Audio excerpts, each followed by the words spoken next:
Confieso que solo soy un simple escritor de relatos fantásticos. Desde mi más temprana infancia me he sentido subyugado por la secreta fascinación de lo desconocido y lo insólito. Los temores innominables, los sueños grotescos, las fantasías más extrañas que obsesionan nuestra mente han tenido siempre un poderoso e inexplicable atractivo para mí. En literatura he caminado con Poe por senderos ocultos. Me he arrastrado con Machen entre las sombras. He cruzado con Baudelaire las regiones de las hórridas estrellas, o me he sumergido en las profundidades de la tierra, guiado por los relatos de la antigua ciencia. Mi escaso talento para el dibujo me obligó a intentar describir con torpes palabras los seres fantásticos que moran en mis sueños tenebrosos. Esta misma inclinación por lo siniestro se manifestaba también en mis preferencias musicales. Mis composiciones favoritas eran la suite de los planetas y otras del mismo género. Mi vida interior se convirtió muy pronto en un perpetuo festín de horrores fantásticos refinadamente crueles. En cambio, mi vida exterior era insulsa.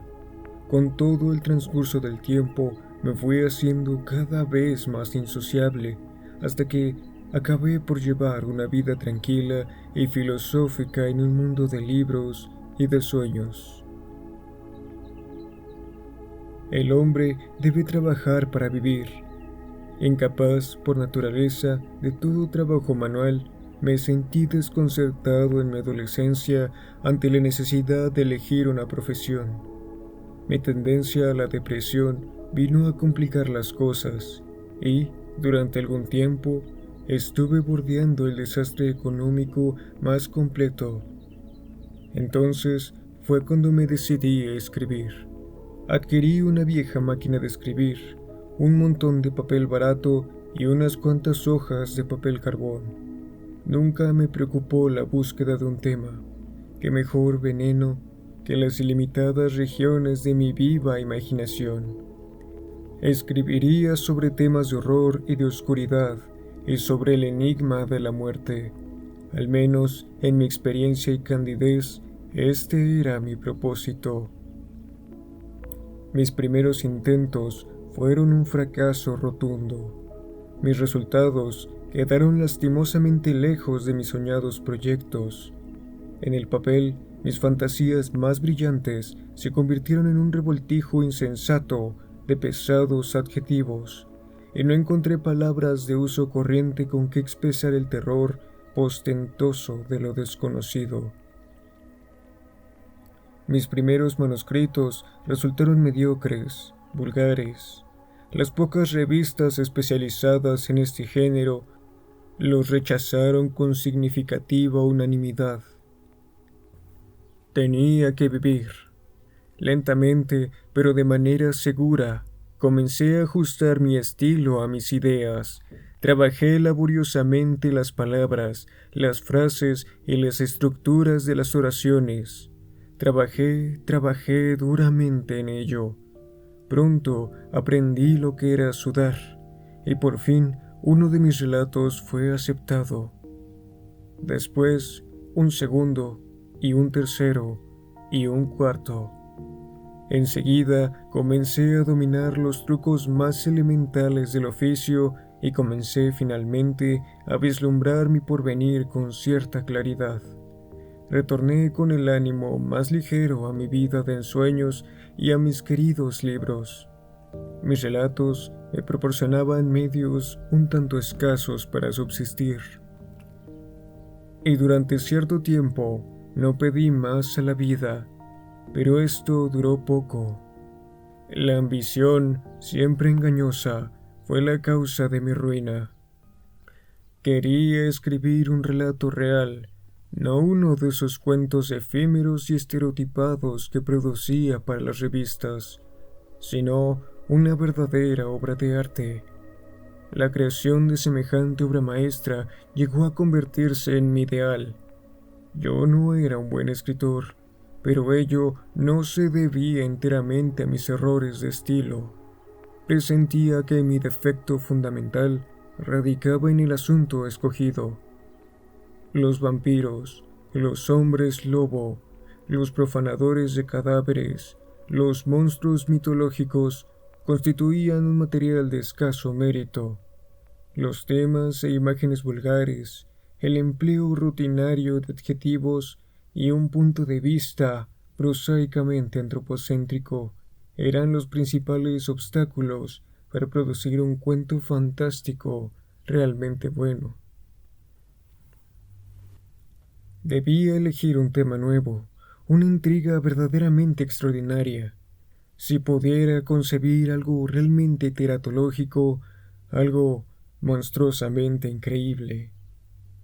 Estaba ansioso por aprender las canciones que cantaban los demonios al precipitarse más allá de las regiones estelares por oír las voces de los dioses antiguos susurrando sus secretos al vacío preñado de resonancias.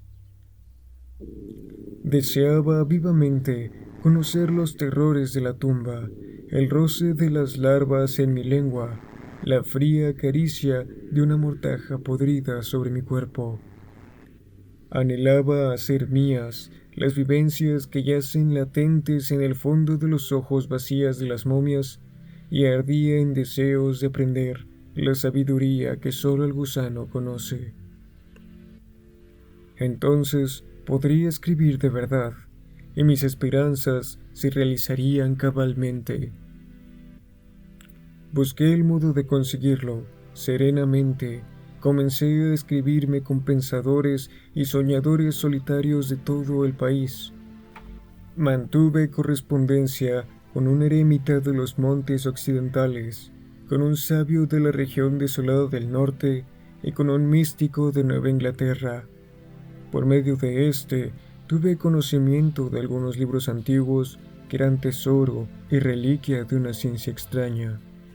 Primero, me citó con mucha reserva algunos paisajes del legendario Necronomicon.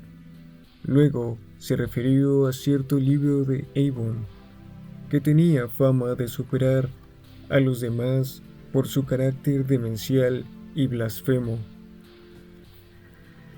Él mismo había estudiado aquellos volúmenes que recogían el terror de los tiempos originales, pero me prohibió que ahondara demasiado en mis indagaciones.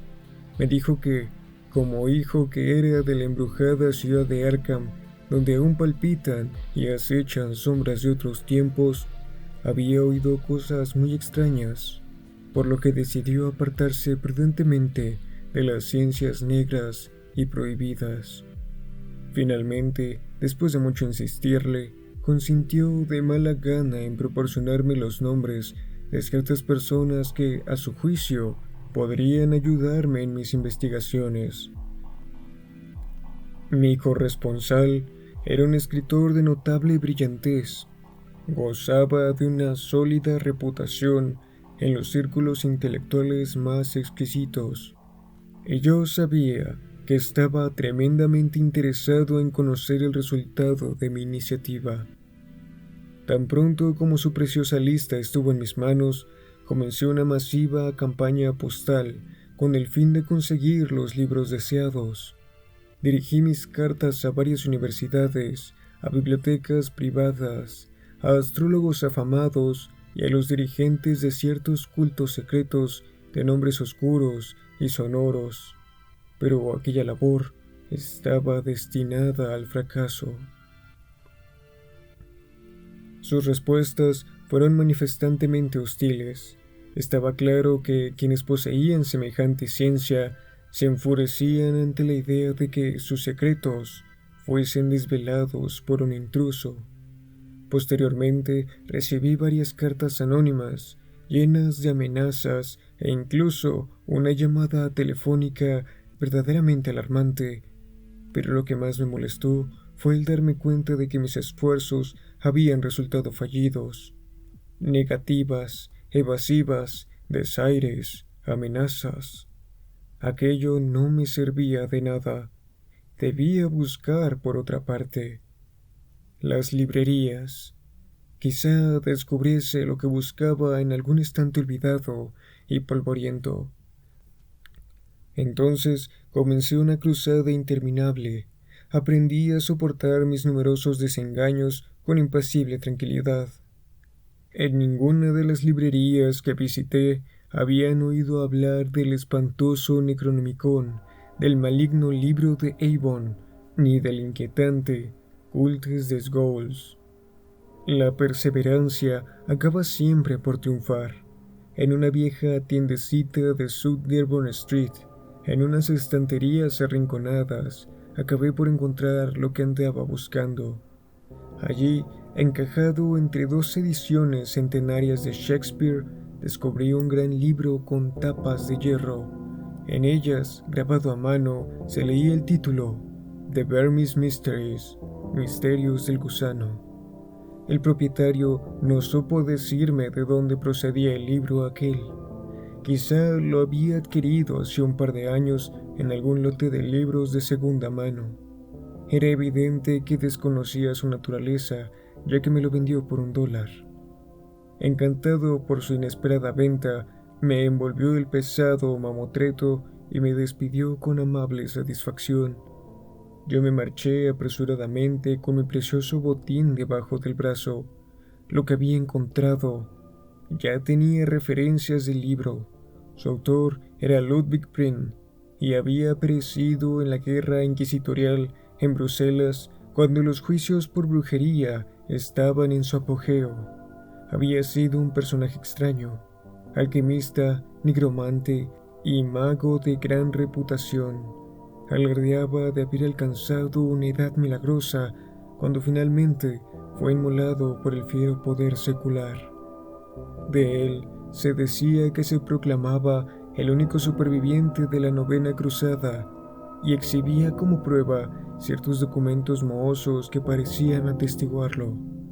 Lo cierto es que, en los viejos cronicones, el nombre de Ludwig Prien figuraba entre los caballeros servidores de Montserrat, pero los incrédulos lo seguían considerando como un chiflado y un impostor, a lo sumo descendiente de aquel famoso caballero. Ludwig atribuía sus conocimientos de hechicería a los años en que había estado cautivo entre los brujos y encantadores de Siria, y hablaba a menudo de sus encuentros con los Djinns y los Efrets de los antiguos mitos orientales. Se sabe que pasó algún tiempo en Egipto y entre los antones libios circulan ciertas leyendas que aluden a las hazañas del viejo adivino en Alejandría. En todo caso, pasó sus postreros días en las llanuras de Flans, su tierra natal, habitando, lugar muy adecuado, las ruinas de un sepulcro prerromano que se alzaba en un bosque cercano a Bruselas. Se decía que allí moraba en las sombras, rodeado de demonios familiares y terribles sortilegios. Aún se conservan manuscritos que dicen, en forma un tanto evasiva, que era asistido por compañeros invisibles y servidores enviados desde las estrellas. Los campesinos evitaban pasar la noche por el bosque donde habitaba. No le gustaban ciertos ruidos que resonaban cuando había luna llena y preferían ignorar qué clase de seres se posternaban ante los viejos altares paganos que se alzaban, medio desmoronados, en lo más oscuro del bosque. Sea como fuere, después de ser apresado Prien por los esbirros de la Inquisición, nadie vio a las criaturas que había tenido a su servicio. Antes de destruir el sepulcro donde había morado, los soldados lo registraron a fondo y no encontraron nada. Seres sobrenaturales, instrumentos extraños, pócimas, todo había desaparecido de la manera más misteriosa. Hicieron un minucioso reconocimiento del bosque prohibido, pero sin resultado. Sin embargo, antes de que terminaran el proceso de Prien, saltó sangre fresca en los altares y también en el potro de tormento. pero ni con las más atroces torturas lograron romper su silencio. Por último, cansados de interrogar, arrojaron al viejo hechicero a una mazmorra. Y fue durante su prisión, mientras aguardaba la sentencia, cuando escribió ese texto morboso y horrible, De Vermis Mysteries, conocido por Los Misterios del Gusano. Nadie se explica cómo pudo hacerlo sin que los guardianes le sorprendieran. Pero un año después de su muerte, el texto fue impreso en Colonia. Inmediatamente después de su aparición, el libro fue prohibido, pero ya se habían distribuido algunos ejemplares de los que se sacaron copias en secreto. Más adelante se hizo una nueva edición censurada y expurgada, de suerte que únicamente se considera auténtico el texto original latino. A lo largo de los siglos han sido muy pocos los que han tenido acceso a la sabiduría que encierra este libro. Los secretos del viejo mago solo son conocidos hoy por algunos iniciados, quienes, por razones muy concretas, se oponen a todo intento de propagarlos. Esto era, en resumen, lo que sabía del libro que había venido a parar en mis manos. Aún como mero coleccionista, el libro representaba un hallazgo fenomenal. Pero desgraciadamente no podía juzgar su contenido porque estaba en latín. Como solo conozco unas cuantas palabras sueltas de esa lengua, al abrir sus páginas mohosas, me tropecé con un obstáculo insuperable. Era exasperante poseer aquel tesoro de saber oculto y no tener la clave para desentrañarlo. Por un momento me sentí desesperado. No me seducía la idea de poner un texto de semejante naturaleza en manos de un latinista de la localidad. Más tarde tuve una inspiración. ¿Por qué no coger el libro y visitar a mi amigo para solicitar su ayuda? Él era un erudito. Leía en su idioma los clásicos y probablemente las espantosas revelaciones de Prin le impresionarían menos que a otros. Sin pensarlo más, le escribí apresuradamente, y muy poco después recibí su contestación. Estaba encantado en ayudarme. Por encima de todo, debía ir inmediatamente. 2. Providence es un pueblo agradable. La casa de mi amigo era antigua, de un estilo georgiano bastante raro. La planta baja era una maravilla de ambiente colonial. El piso alto, sombreado por las dos vertientes del tejado e iluminado por una amplia ventana, servía de estudio a mi anfitrión. Allí reflexionamos durante la espantosa y memorable noche del pasado abril, junto a la gran ventana abierta a la mar azulada. Era una noche sin luna, una noche lívida en que la niebla llenaba la vacía oscuridad de las sombras saladas. Todavía puedo imaginar con nitidez la escena. La pequeña habitación, iluminada por la luz de la lámpara, la mesa grande, las sillas de alto respaldo, los libros tapizaban las paredes, los manuscritos se apilaban aparte en archivadores especiales. Mi amigo y yo estábamos sentados junto a la mesa ante el misterioso volumen. El delgado perfil de mi amigo proyectaba una sombra inquietante sobre la pared, y su semblante de cera adoptaba, a la luz mortecina, una apariencia furtiva. En el ambiente flotaba como el presagio de una portentosa revelación. Yo sentía la presencia de unos secretos que acaso no tardarían en revelarse. Mi compañero era sensible también a esta atmósfera expectante. Los largos años de soledad habían agudizado su intuición hasta un extremo inconcebible. No era el frío lo que le hacía temblar en su butaca, ni era la fiebre a la que hacía llamear sus ojos con fulgor de piedras preciosas. Aún antes de abrir aquel libro maldito, sabía que encerraba una maldición, El olor a moho que desprendía sus páginas antiguas traía consigo un bajo que parecía brotar de la tumba.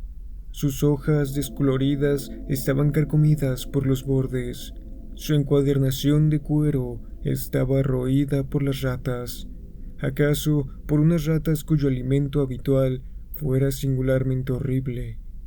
Aquella noche había contado a mi amigo la historia del libro y lo había desempaquetado en su presencia. Al principio parecía deseoso, ansioso diría yo, por empezar enseguida su traducción. Ahora, en cambio, vacilaba. Insistía en que no era prudente leerlo. Era un libro de ciencia maligna. Quién sabe qué conocimientos demoníacos se ocultaban entre sus páginas, o qué males podrían sobrevenir al intruso que se atreviese a profanar sus secretos. No era conveniente saber demasiado.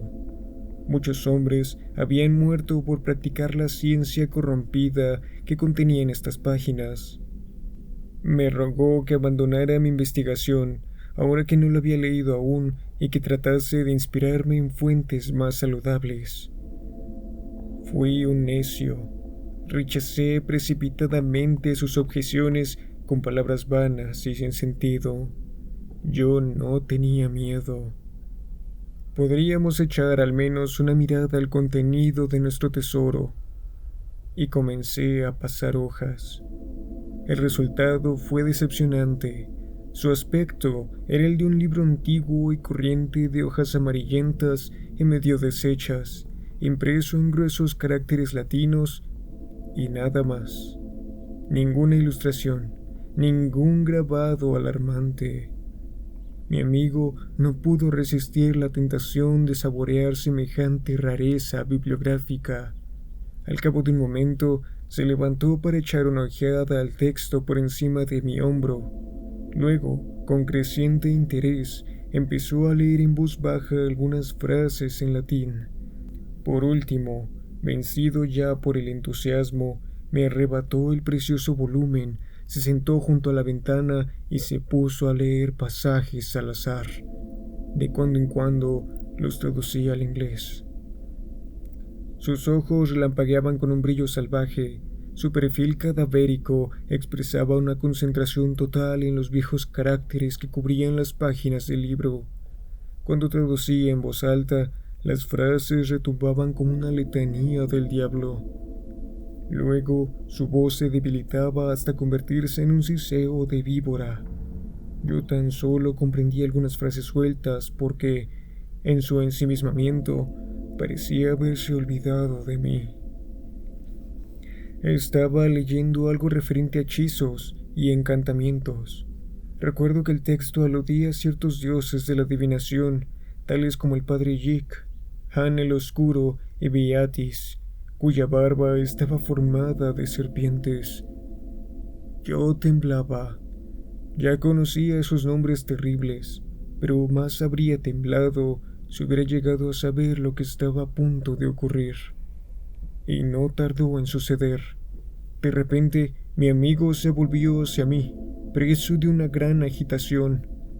Con voz chillona y excitada, me preguntó si recordaba las leyendas sobre las hechicerías de Prin y los relatos sobre servidores invisibles que habían hecho venir de las estrellas. Dije que sí, pero sin comprender la causa de su repentino frenesí.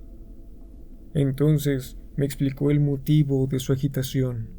En el libro, en un capítulo que trataba de los demonios familiares, había encontrado una especie de plegaria o conjuro que tal vez fuera el que Prin había empleado para atraer a sus invisibles servidores desde los espacios ultraterrestres. Ahora iba a escuchar.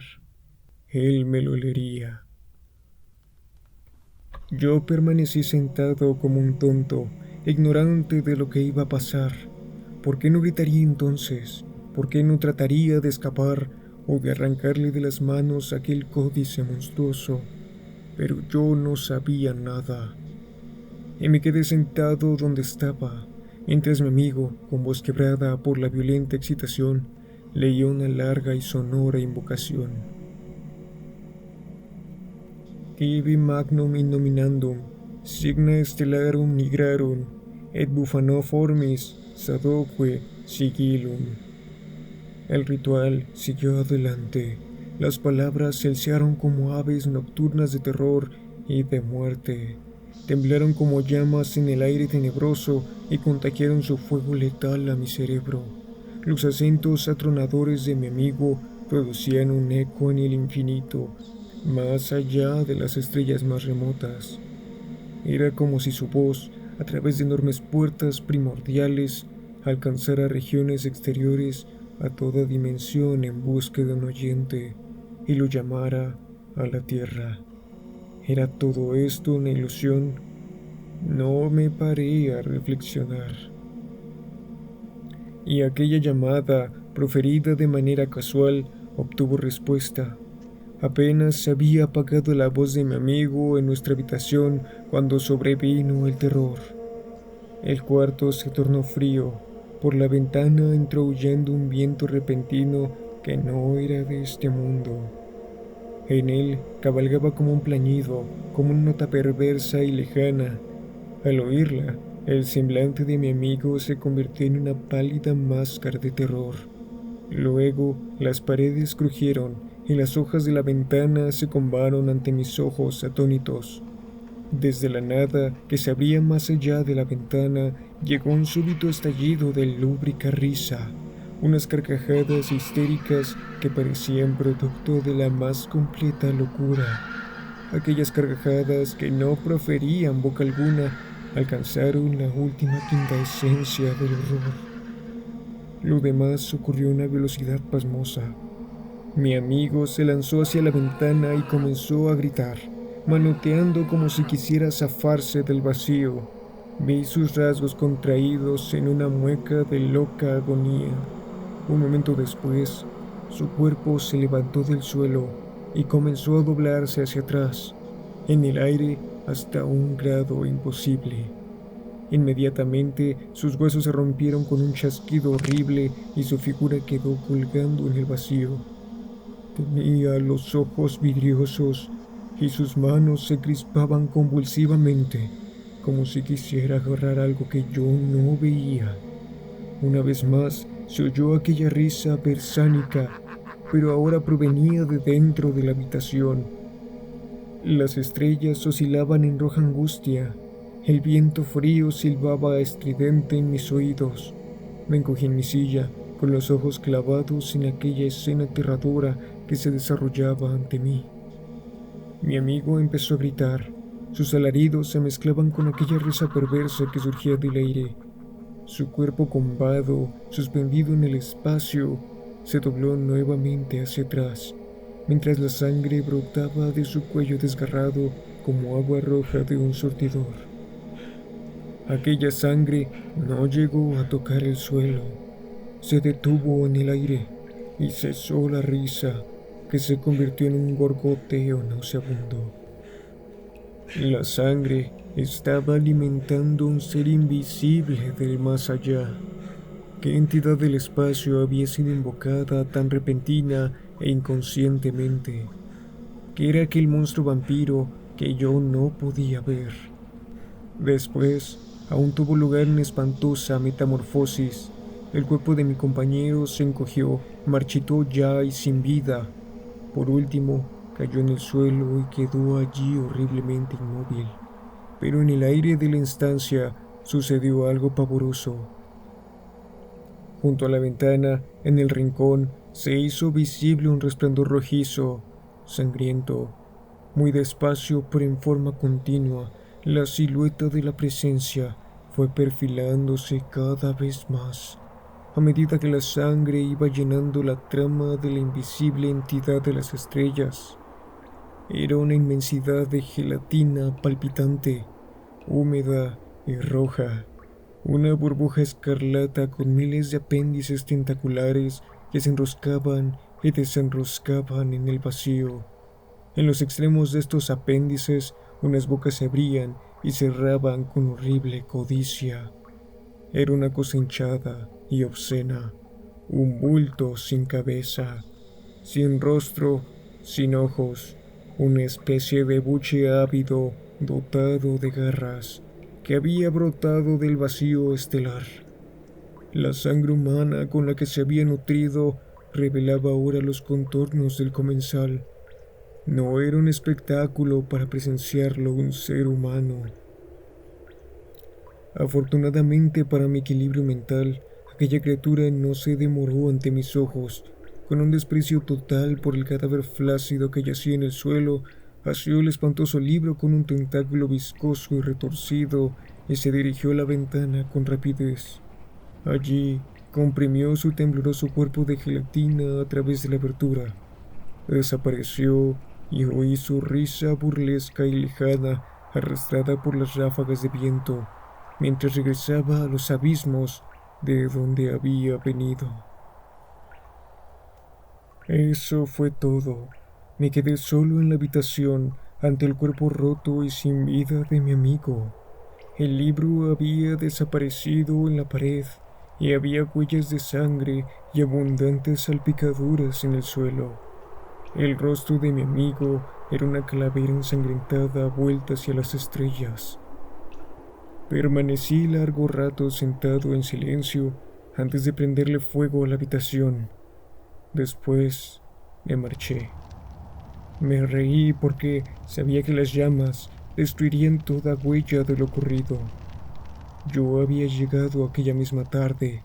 Nadie me conocía ni me había visto llegar.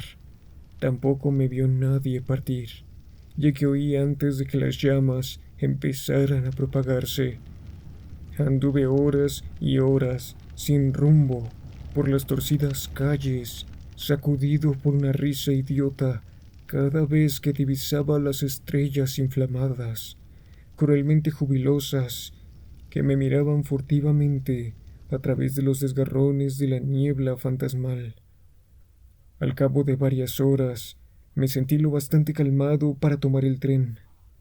Durante el largo viaje de regreso estuve tranquilo, y lo he estado igualmente ahora, mientras escribía esta relación de los hechos. Tampoco me alteré cuando leí en la prensa la noticia de que mi amigo había fallecido en un incendio que destruyó su vivienda. Solamente a veces, por la noche, cuando brillan las estrellas, los sueños vuelven a conducirme hacia un gigantesco laberinto de horror y de locura. Entonces tomo drogas en un vano intento para disipar los recuerdos que me asaltan mientras duermo. Pero tampoco esto me preocupa demasiado, porque sé que no permaneceré mucho tiempo aquí. Tengo la certeza de que veré, una vez más, aquella temblorosa entidad de las estrellas. Estoy convencido de que pronto volverá para llevarme esa negrura. A veces deseo vivamente que llegue ese día, porque entonces aprenderé, yo también, de una vez para siempre, los misterios del gusano.